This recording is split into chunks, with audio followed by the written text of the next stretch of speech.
கடி கணபதி வர அருளினர் மிகு கொடை வடிவினர் பயில் வலி வலமுறையிறையே திருக்கவும் தீமையை காய்கவும் பருவமாய் நமதுள்ளம் பழுக்கவும் பெருகுமாளத்து பிள்ளையை பேணுவாம் உம்பர் தரு தேனுமணி கசிவாகி பொன்கடலில் தேன முதற்றுணர்வூரே இன்பரசத்தே பருகி பல காலும் ஆன்முகில் வளாது வேக மலிவளம் சுரக்க வேள்வி மல்க மேன்மைகள் செய்வனி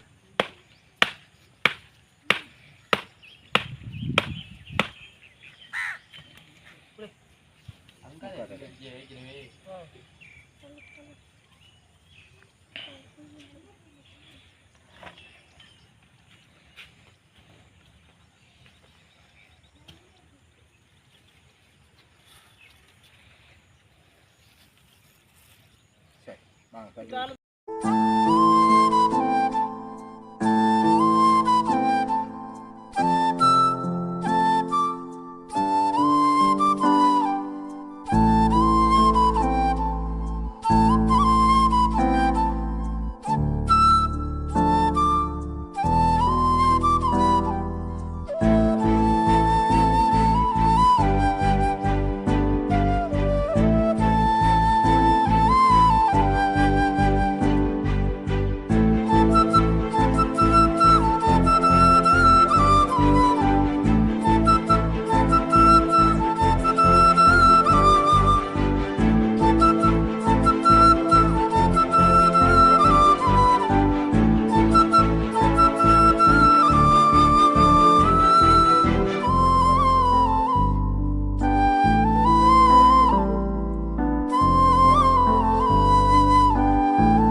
ഇതിന്റെ പൊടിയിൽ കായ് വേദന എടുക്കത്തില്ല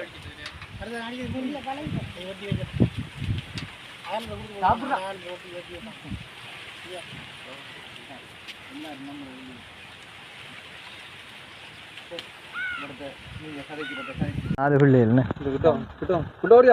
உங்களுக்கு எத்தனை வயசு? வணக்கம். 28.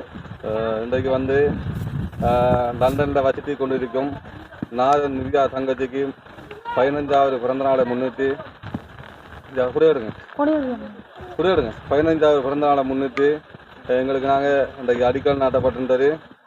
இன்றைக்கு எங்களுக்கு இந்த இடத்துக்கு ஐயா வந்து கிட்டத்தட்ட 7-8 வீட்டுக்கு எங்களுக்கு அடிக்கல் நாட்டுவதற்கும் வீடு கையெடுக்கிறதுக்கும் வந்திருக்கின்றாங்க. இன்றைக்கும் வந்து ஐயா இன்றைக்கு இந்த இடத்துல வந்ததுக்கு ரொம்ப நன்றி ஐயா. ஐயா இவங்களோட கஷ்டங்களை பற்றி உங்களோட இதில் பற்றி நீங்கள் சொன்னால் கொஞ்சம் நல்லா இருக்குங்க. என்னென்னு சொன்னால் இந்த எல்லாருக்கும் வணக்கம். இந்த இடத்துல நான் ஒரு 10 வருடங்களுக்கு முதல் இந்த இடத்துக்கு வந்திருந்தேன். நான் அப்போ இந்த பிள்ளைகளெல்லாம் சின்ன ஆக்களாக இருக்கும்போது இந்த இடத்துல இருக்கிற ஏழைகளை வந்து பார்க்குறதுக்கோ கவனிக்கிறதுக்கோ உதவி செய்கிறதுக்கும் யாரும் இல்லாத சூழ்நிலையில் தான் இவங்க இருந்தாங்க. அன்றாட அடிப்படை வசதிகள், தண்ணீர் வசதி, மலசலகூட வசதி, அப்படி நிறைய அடிப்படை வசதிகள் இல்லாமல் இருந்து இவங்க வாழ்ந்து கொண்டு வராங்க. இது வரைக்கும் பெரிய அளவில் இவங்களுக்கு எந்த உதவியும் பெருசாக கிடைச்ச மாதிரி எனக்கு தெரியல. இந்த தங்கச்சி எனக்கு இப்போ 10 வருஷமாக தெரியும். ஆனால் இவங்களுக்கு இந்த 4 குழந்தையாக போயிருக்குது. இப்போ தான் இந்த வீட்டு திட்டம் கிடைச்சதுனால வந்து பார்க்க கிடைச்சது. எனக்கு என்னென்னு சொன்னால் ஊராக்களால் ஒதுக்கப்பட்ட மாதிரி ஒரு இடம், ஊரவங்களால் ஒதுக்கப்பட்ட மாதிரியும் கவனிப்பார் இல்லாத மாதிரியும் ஒரு இடம். சரியான வறுமைகள், இவங்களுக்கு உணவு வசதி கூட பெரிய அளவில் கிடைக்காதுன்னு நினைக்கிறேன். அந்த அளவுக்கு கஷ்டப்பட்டு கிடந்தவங்க. இவங்களுக்கு இந்த மாதிரி ஒரு இருப்பிட வசதியை இந்த குழந்தைகளுக்காக தந்து உதவிய இந்த தங்கச்சிக்கு கடவுள் சார்பாக மிகப்பெரிய பாராட்டுக்களும் நன்றிகளையும் தெரிவித்து கொள்கிறோம். இன்னும் இந்த பிள்ளைகள படிப்புக்கும் உதவிகள் தேவைப்படுது. அதனால் இந்த காணொலியை பார்க்குறவங்க இந்த குழந்தைகள், இந்த பிஞ்சு குழந்தைகள படிப்புக்கும் உதவி செய்யுங்க. இப்போ வீடு இருக்கிறதுக்கு வீடு கட்டி கொடுக்குறாங்க. இருந்தாலும் வருங்காலம் இந்த பிள்ளைகளும் படித்து நல்ல பிரஜைகளாக வருங்காலம் வாரத்துக்கு இந்த வீடியோவை பார்க்குறவங்க கட்டாயம் உதவி செய்யுங்க. பணம் இருக்கிற எல்லாரும் பணக்காராக்கள் இல்லை. நான் எத்தனையோ வீடியோகளில் சொல்லியிருக்கிறேன். அந்த பணத்தை வந்து மெய்யாலுமே இந்த மக்கள் சேவை, மகேசன் சேவையை போன்றது. மக்களுக்கு செய்கிற சேவை கடவுளுக்கு செய்கிற மாதிரியே உரித்தாகும். ஆகவே அந்த உதவிகளை இந்த இப்படிப்பட்ட ஏழைகளுக்கு சும்மா வீணிலேயே செல்வத்தை செலவழிக்காமல் இப்படியான தர்மங்களை செய்து வருங்காலம் கடவுளுக்கு அடுத்ததாக நீங்கள் செல்வந்தர்கள் எல்லாம் இருக்கணும் என்று சொல்லி கேட்டுக்கொள்கிறேன்.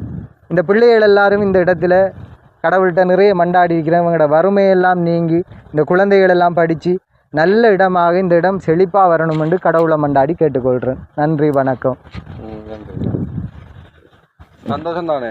இப்போ நாங்கள் இந்த வீடு உங்களுக்கு கொடுங்க, வீடு நாங்கள் கட்டி முடிச்சு தருவேன். இருந்தும் நீங்கள் இந்த வீட்டில் வந்து உங்களோட பேரில் வந்து காணி இருக்கேன், உங்களோட பேரில் இருக்குது. சரி, ஓகே. நீங்கள் ஜிஎஸ்டி ஒரு கடிதம் ஒன்று எழுதி அதில் வீடில் வந்து உறுதிப்படுத்தி ஒரு கடிதம் தரணும் எங்களுக்கு. சரியான மற்றது இந்த காணியில் வந்து இருந்து போட்டு அப்புறம் அங்கே இங்கே இருக்கிற வேலை இருக்கக்கூடாது. இங்கே 4 பிள்ளைகள் அதிகாரங்களில் நாங்கள் இருக்கிறோம். நான் உயிரோடு இருக்கும் வர. ஆனால் நிச்சயமாக பாருங்கள், நீங்கள் எத்தனை வருஷமாக நான் ஐயா சொன்ன மாதிரி இப்போ எத்தனை வருஷமாக நீங்கள் வீடு இல்லாமல் இந்த இடத்த வாழ்ந்துருக்கீர்கள். அதனால் வந்து நாங்கள் இருக்கும் வர உங்களுக்கு நாங்கள் கைவிட மாட்டோம். இருந்தும் நீங்கள் வந்து நிம்மதியாக சந்தோஷமாக இதில் இருக்கணும். மற்றது இந்த வீட்டை விட்டு போட்டு இன்னொரு வீட்டுக்கெல்லாம் போகிறதெல்லாம் இருக்கக்கூடாது. சரியானே? முன்கூட்டி உங்கள்கிட்ட சொல்லியிருக்கிறேன். இப்போ அந்த பிறந்தநாளை கொண்டாடி கொண்டிருக்கு தங்கச்சிக்கு என்ன சொல்ல விரும்புகிறீங்க? அந்த தங்கச்சிக்கு அவள் நான் இவ்வளோ நாள் கஷ்டப்பட்டு தெரிஞ்சதுக்கு அவர் வீடு கட்டி தந்தது. அவைக்கு புதிய புத்தாண்டு வாழ்த்துக்கள்னா எனக்கு இப்போ வந்து அவள் சந்தோஷமாக இருக்க சொல்லி ஒரு வீடு தந்திருக்கா. சரி, அதை நான் கடவுள்கிட்ட வாண்டி கொள்கிறோம். அவையும் தங்கச்சி மாதிரி தந்திருக்காவ எனக்கு வீடு. இப்போ என்னென்னு சொன்னா எனக்கு வீடு தந்திருக்காவ சந்தோஷமாக இருக்கிறதுக்கு அவளோட பேரால். எனக்கு இப்போ தண்ணியும் இல்லை, கரண்ட்டும் இல்லைன்னா அவங்க தான் எனக்கு ஒரு உதவியை செய்யணும். இந்த அக்காவை என்னென்னு சொன்னால் அவள் செய்யணும். அது என்னென்னு சொன்னால் அவள் எனக்கு கூட பிறந்த தங்கச்சி மாதிரி எனக்கு ஒரு இல்லாமல் அங்கேயும் திரிஞ்சு எனக்கு ஒரு வீடு தந்தது எவ்வளோ பெருமைப்படுறேன் நான். அவள் கடவுள்கிட்ட வேண்டிக்கொள்வாக்கும் மிச்ச காலம் கூட இருப்பாள். அவள் இப்படி இந்த 4 பேரையும் கொண்டு அங்கேயும் திரிஞ்சதால் அங்கே ஒரு வீடு எடுத்துருந்தா அங்கேயும் வீடு ஒழுகையும் தான் இங்கே எழுப்பிட்டு வந்தேன் நான். இதான் பிரச்சனை. இப்போ அந்த செஞ்சதுக்கு மிச்சம் நன்றி. அதுக்கு புதிய புத்தாண்டு வாழ்த்துக்களை வைக்கின்ற பிறந்த நாளுக்கு. சரி, நன்றி தங்கச்சிக்கு. உங்களோட வீடு நாங்கள் சிறப்பாக கண்டு வைக்கப்பட்டிருக்கிறது. இனிய பிறந்த நாள் நல்வாழ்த்துக்கள் தங்கச்சிக்கு.